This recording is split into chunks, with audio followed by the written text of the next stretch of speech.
자 예수 나를 위하여 오시었네. 내 모든 죄 용서하시고 죽음에서 부활하신 나의 구세주 살아계신 주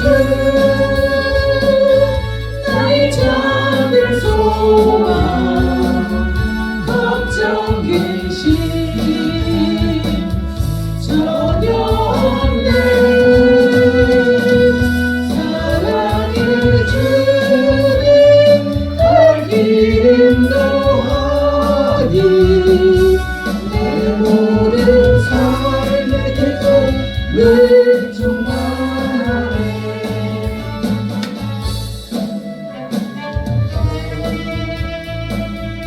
오늘 마지막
주께서 나의 앞을 지켜주시니 살아계신 주 나의 잠들 소망 걱정을 전혀 없네.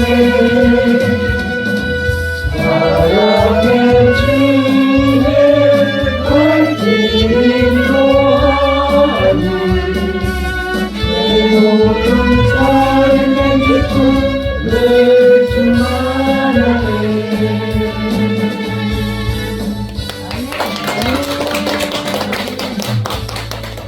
이 말씀은 예수께서 부활하신 후에 제자들에게 세 번째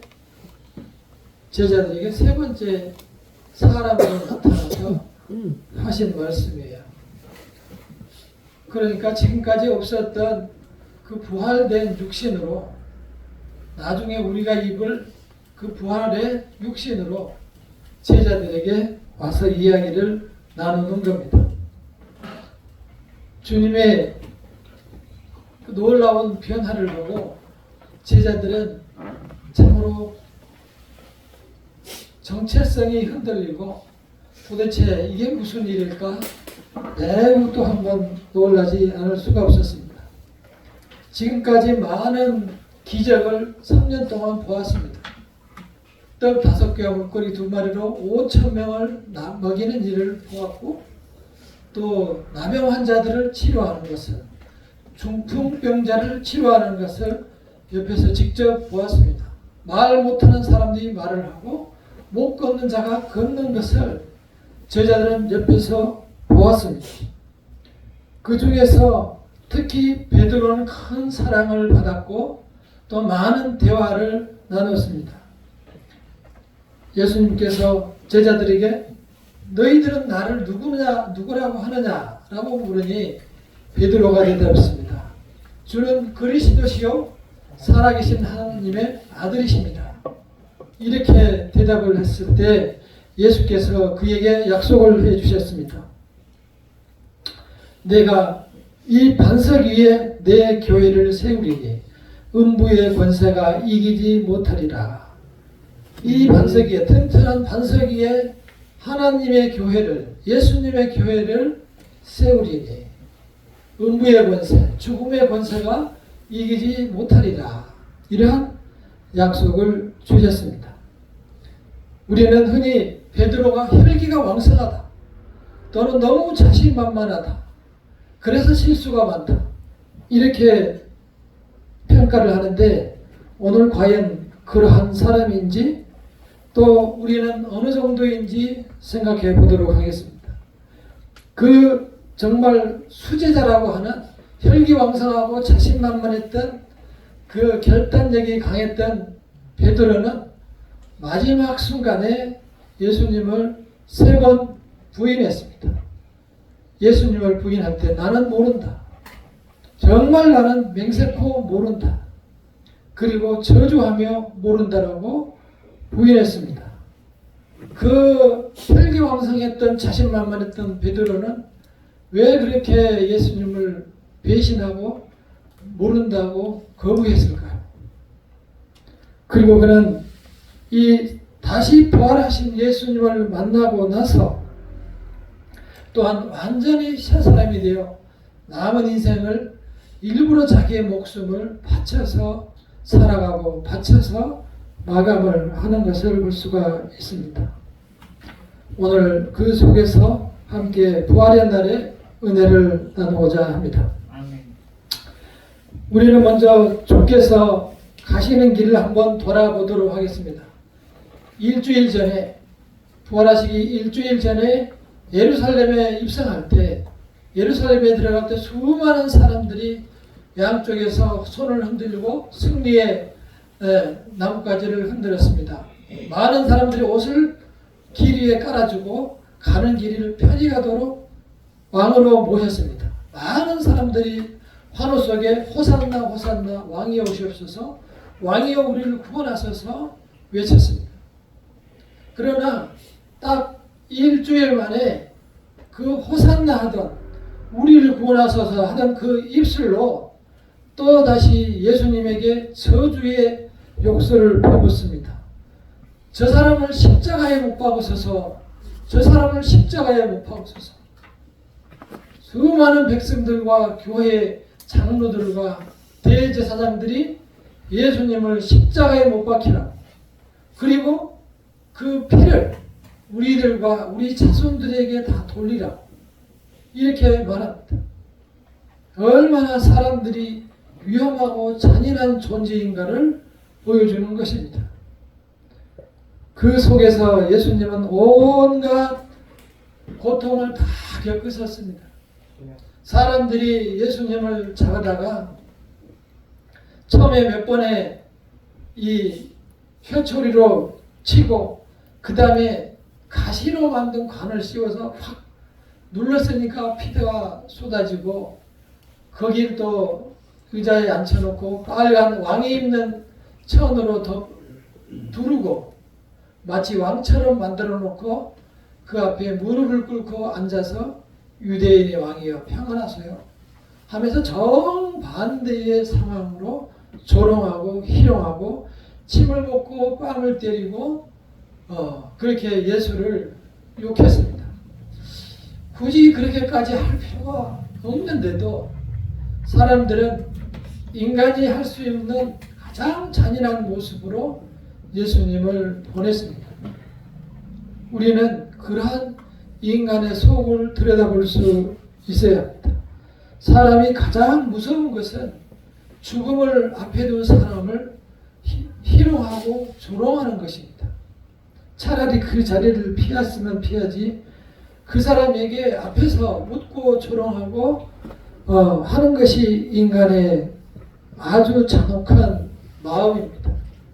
그대로 그렇게 대우한 대로 예수님은 무려 십자가에 6시간을 젊은 몸으로 있다가 온갖 물과 피를 다 흘리고 돌아가시면서 하나님께 오히려 기도했습니다. 저들을 용서하여 주시옵소서. 저들이 하는 일을 지금 무슨 일을 하고 있는지 모르고 있습니다. 저들을 용서하여 주시옵소서. 그러면서 다 이루었다라고 하고 가셨어요. 다 이루었다는 것은 하나님의 계획을, 우리의 구원을, 우리의 연약한 것을 다 감당하셨다는 뜻입니다. 우리의 사망까지도 다 거두어 가셨다는 약속입니다. 그래서 이날 부활절이 우리에게 소중한 날이고 우리가 기억해야 될 날인 것입니다.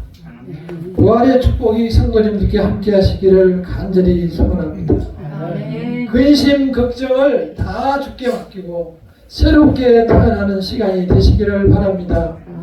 육신의 연약한 것들이 다 치료를 받으시고 또한 심령의 연약한 것이 새로워지는 귀한 시간이 되시기를 간절히 축원합니다. 그 예수님의 핏자국 속에서 모든 세상은 조용해졌고 온 세상은 지진이 났고 이제 고요한 가운데 3일 6월절 다음 날이 되었습니다. 사흘이 되던 날 6월절 다음 날이 되자 제자들과 어머니는 그 무덤으로 향하여 달려갔습니다. 이른 새벽에 무덤을 향하여 달려갔더니 무덤 문이 열려 있고 무덤이 텅 비어 있었습니다. 그 싸움했던 세마포는 그대로 잘 객해서 한쪽에 있었고 예수님은 계시지 않았습니다. 마리아가 울면서 찾았습니다. 누구를 찾느냐? 예수는 아직 하나님께로 돌아가지 않고 있단다. 그리고 만나 주셨습니다. 그렇게 해서 예수님은 다시 살아나셨고 임마금을 통하여 그 후에 수많은 사람들에게는 누가 훔쳐갔다라고 경비병들에게 거짓말로 많은 사람들에게 세상에 퍼뜨렸습니다. 그러한 것들이 오히려 세상에 전해지고 예수님의 부활하심은 오로지 성도들을 통하여만 전해져 왔습니다. 우리는 오늘 그 훌륭했던 그야말로 우리가 앞으로 잘 될 일만 남은 것 같은 잘 나가던 베드로가 왜 그러한 배신의 길을 갔는지 다시 한번 생각해 보도록 하겠습니다. 베드로가 3번 예수님을 강력하게 부인하고 뛰쳐나가서 통곡하며 울고 그 다음에 예수님을 떠났을 때 이제 모든 것은 끝났다고 생각하고 오늘 말씀에서 베드로는 이제 먹고 살아야 하니 물고기나 잡아야 되겠다 생각하고 다시 바다로 나가자. 그래서 제자들 7명과 함께 다시 배를 탔습니다. 밤새 아무것도 잡지 못했습니다. 예수님께서 바닷가에 오셔서 캄캄한데 고기를 많이 잡았느냐 물어봤습니다. 아무것도 못 잡았습니다. 오른쪽에다가 그물을 던져라. 오른쪽에 던졌습니다. 153마리가 153마리를 건져 올렸는데 고기가 얼마나 컸던지 그물이 찢어질 지경이었고 한 배에 실을 수가 없었습니다. 배를 하나 더 가져와서 이제 끌어내서 밖에 해변으로 갔습니다. 해변에 갔더니 예수께서 벌써 떡을 구워놓고 고기를 구워놨습니다. 자, 배가 고프니 어서 챙겨 먹어라. 먹었습니다. 이제 모닥불에 고기를 구워서 모닥불 타는 소리가 토닥토닥 들리고 아무 말이 없었습니다. 예수님은 다시 태어난 모습으로 그 자리에 마주 앉아 있습니다. 7명의 제자 중 베드로에게 묻습니다. 베드로야, 너가 나를 사랑하느냐? 갑자기 사랑하느냐고 묻습니다. 양심이 찔리기 시작했습니다. 네, 사랑합니다. 아시잖아요. 똑같이 성경에 보면 또 한 번 물어봅니다. 베드로야, 너가 나를 사랑하냐? 또 대답합니다. 네, 사랑합니다. 주께서 아시잖아요. 그만했으면 모르는데 또 한 번 똑같이 질문합니다. 베드로야, 너가 나를 사랑하느냐? 그때 베드로는 갑자기 근심했습니다. 왜 예수께서 3번이나 나에게 묻는가? 그러면서 지난날 3번 부인했던 시간이 생각이 났습니다.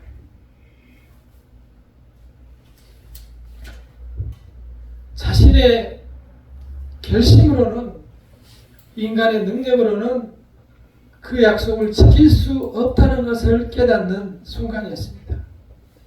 베드로가 끝까지 예수를 지킨다고, 제자들은 다 떠날지라도 저는 떠나지 않겠습니다 맹세했던 사람인데, 예수님을 그냥 도망간 게 아니고 배신하고 도망갔으니 베드로는 견딜 수가 없었습니다.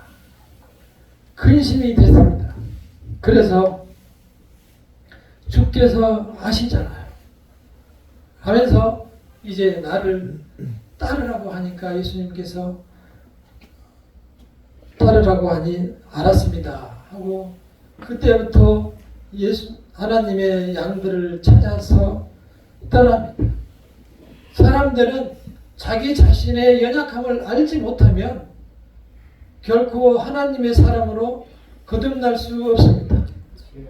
3년간 예수님을 따라다니면서 온갖 병을 치유하는 모습, 기적을 행하는 것을 다 본 베드로, 그리고 예수님을 따라서 바다 위를, 그 물 위를 걸었던 베드로가 어떻게 예수님을 배신하고 나는 저 사람을 죽어도 모른다라고 저주하면서 배신할 수 있냐? 왜냐? 살아야 되기 때문인 거예요. 그것은, 그 살아야 된다는 것은 우리가 살아가는 현실적인 문제일 수도 있어요. 예수님이 안 계시니 이제 고기나 잡으러 가야 되겠다. 먹고 살아야 되겠다. 이렇게 하며 우리의 인생을, 주어진 인생을 살아갔을 것입니다. 그리고 우리는 또한 성도들도 그러한 인생을 앞으로도 살아갈 것입니다. 그래서 내 가슴에 있는 사랑도 묻어두고 하고 싶은 것도 다 절제하면서 이 주어진 인생을 이겨내며 참아내며 살아갑니다. 그러다 보니 이 세상, 힘든 세상에서 사랑을 못다 이루고 가는 경우가 정말 많아요. 제가 어렸을 때 할머니가 저를 무척 사랑했습니다. 나중에 안 얘기입니다. 제가 어렸기 때문에.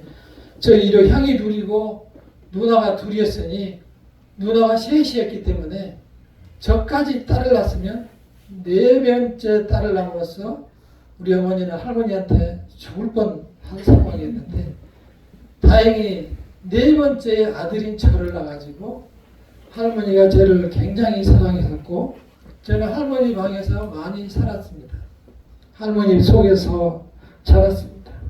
제가 자라서 서울로 올라왔고, 서울로 이제 올라가게 되니 할머니는 매일 앉아서 못이 삶는다고 이렇게 실을 만드는 일을 하셨어요. 제가 서울로 올라오는 마지막 때에 할머니는 이렇게 기역자로 허리가 굽어졌는데 집 밖으로 따로 나오다가 허리춤에서 꾸깃꾸깃한 2,000원을 꺼내주면서 가지고 가라고 제 손에 쥐어줬습니다. 그리고 다시 주저앉았습니다. 그것이 할머니를 보는 마지막 장면이었습니다. 돌아보니 수건으로 눈물을 닦고 계셨습니다. 인간은 아무리 사랑하고 또 아무리 서로를 위한다고 해도 가진 것이 작고 또한 끝까지 지켜주지 못합니다. 우리는 우리가 할 수 있는 일은 이 세상에서 살아있는 동안만 할 수 있는 것들이에요. 지금 십자가에서 험악하게 죽으셨다가 살아나신 예수께서 우리 앞에서 다시 살아나가지고 이렇게 우리에게 끌고 간다면은 누가 안 따라가겠습니까? 우리에게는 베드로와 같은 믿음이 필요합니다. 베드로는 인간적으로는 처음에는 엄청 강한 줄 알았고 그렇게 따라 살려고 했었어요. 앞으로 이 세상은 내 세상이라고 생각했어요. 수제자였기 때문에. 그러나 제 자신이 무너진 후에는 이제 내 힘으로 도저히 할 수 없음을 깨달았고, 그때 예수님께서 오셔서 너가 나를 사랑하느냐고 물었을 때 내 자신을 다시 발견한 것입니다. 나는 안 되고 예수님으로만 되는구나. 정말 저렇게 사람이 죽었다가 살아나는구나. 그것을 보고서 예수님을 그때부터 다시 쫓아나갔고, 예수님을 따라서 쫓아나가서 그 예수를 전도하기 시작했어요. 베드로를 처음에 어부할 때, 베드로가 고기를 잡고 있을 때 예수님이 부를 때 뭐라고 했습니까? 베드로야, 나를 따라오너라. 내가 너를 사람을 낳는 어부가 되게 하리라. 그래서 그 약속을 예수님께서는 지키기로 하신 것, 지키신 것입니다. 베드로에게 내 양을 치라라고 했더니, 내 양을 먹이라라고 했더니, 베드로가 내 양을 먹이라고 했더니 베드로가 이제 설교를 하는데 하루에 3,000명씩이나 회개하고 돌아왔어요. 우리 교회 한번 설교해 줬으면 좋겠어요. 하루에 3,000명이나 변화돼서 내가 어찌할꼬 하면서 이제 회개의 길, 나도 살 길을 좀 알려달라고 사람들이 와서 울먹이며 제자들에게 돌아왔어요. 그리고 베드로는 또 다시 이제 나가서 주의 말씀을 전하며 온몸을 바치며 인생을 살아갑니다. 이제 헤롯 왕 때에 믿는 사람들을, 기독교인들을 탄압합니다. 야고보 선지자를 칼로 죽였습니다. 베드로도 잡혀갔습니다.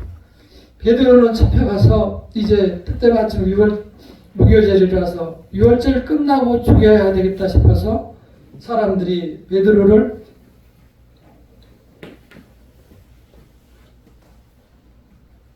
감옥에다가 감았어요.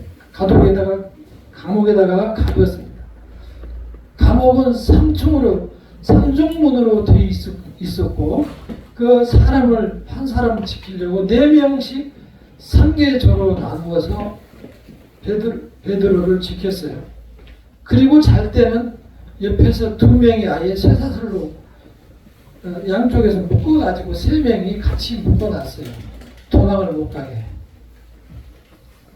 이제 감옥에서 자고 있었습니다. 새벽경 되었을 때 갑자기 환하게 불이 비쳤습니다. 여전히 간수들은 잠을 자고 있었습니다. 베드로의 어깨를 툭툭 쳤습니다. 눈을 깨보니까 천사가 있었습니다. 베드로가 눈을 깨니까 천사가 일어나라. 빨리 허리띠를 떼라. 그리고 신을 신어라. 그래서 데리고 나갑니다. 그때 당시에 자동문도 없는데 이 3개의 창문이 나갈 때마다 하나씩 다 열렸어요. 그래서 베드로는 그 길로 따라 나가서 밖에 나갔더니 갑자기 천사가 없어졌어요. 그래서 베드로가 이제 마리아의 집, 마가의 어머니 마리아의 집에 갔더니 사람들이 여전히 기도하고 있었습니다. 교인들이 모여서 베드로를 위해서 중보기도를 하고 있었어요. 그래서 가서 대문을 두드렸어요. 두드렸더니 로데라는 여자아이가 나와서 잠깐 이렇게 고개를 들고 보니까 베드로가 있는 거예요. 그래서 얼른 뛰어들어가서 베드로가 왔습니다. 그랬더니 무슨 소리야? 너 미쳤냐? 성경에 그대로 나와 있어요. 너가 미쳤니? 라고 물어보셨어요. 아닙니다. 진짜입니다. 그래서 나가보니 베드로가 와 있는 거예요. 그렇게 해서 베드로가 살아났습니다. 이 기사를 성경에서 써주신 이유가 뭘까요? 베드로는 우리하고 똑같은 연약한 사람이었지만 천사를 만나고 하나님의 사람이 된 후에는 신적인 경지에 도달한 거예요. 어떻게 3명이 같이 묶어서 자고 삼겹으로 문이 되어 있는데 거기를 뚫고 나가겠습니까? 그거는 인간으로서 할 수 없는 방법이에요. 그래서 이제 베드로를 통해서 다시 부활한 사람들의 모습을 보여줍니다. 그래서 성도들로 하여금 소망을 갖게 만듭니다. 예수께서 베드로에게 약속하셨어요. 내가 너로 사람을 낳는 어부가 되게 하리라. 그리고 다시 죽으신 후에 부활하셔서 하신 말씀이 너가 나를 사랑하느냐. 사랑을 물었어요. 그 사랑으로 내 양을 먹이고 내 양을 치라. 충분히 살아갈 수 있고 충분히 행복할 수 있고 충분히 그 사랑으로 성공할 수 있다는 것을 말씀해 주신 겁니다. 그리고 그 사랑으로 이 세상에서 남아서 다 천하고 살아갈 때에 이 세상이 주님께서 원하는 세상으로 승리하는 부활의 세상이 된다는 사실을 알려주고 있습니다. 오늘 부활의 아침에 베드로가 닭이 3번 울 때에 통곡하고 우려갔던 것처럼 우리의 지난날의 연약한 심령들이 다 거듭나시기를 간절히 축원합니다. 앞으로는 이제 베드로 앞에서 예수님을 닮아서 우리의 심령이 새롭게 되어 승리하는 부활의 심령으로 이 세상을 살아가시기를 바랍니다. 그리하여 그 사랑과 그 능력으로 남은 인생에서 성공하시기를 간절히 축원합니다. 기도.